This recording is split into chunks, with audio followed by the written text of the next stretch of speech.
Right into the... This is that shake that ass sauce.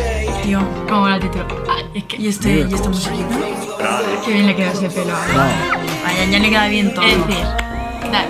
Madre mía, tío, qué rollo. Es que ten. ¿Puede ser más ten? ¿Te puede ser más ten? ¿Te puede ser más ten? Is that a floating Mike, tree? hijo mío. Mi marido. ¿No te has visto con ese pelo negro? Es que no te has visto. No se ha visto. Kind of stepping. Oye, le queda súper bien ese pelo azul oscuro, ¿eh? Mira, tío.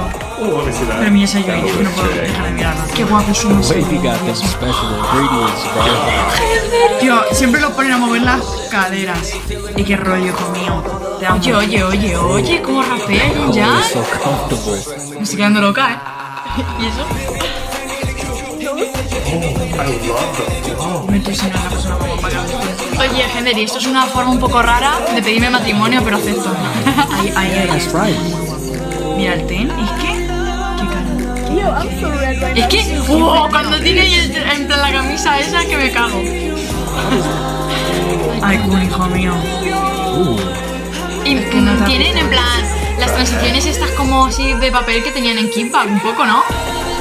Mira eso, Let's go. en plan rollo de dibujado. A mí se me recuerda a los TikToks. ¡Cómo mola!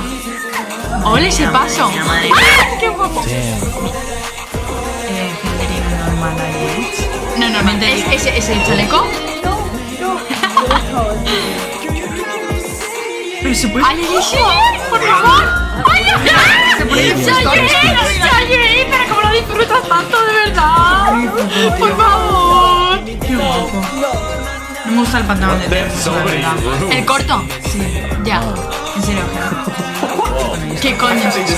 ¿Qué ha sido eso? No entiendo. ¡Ay, qué ojitos!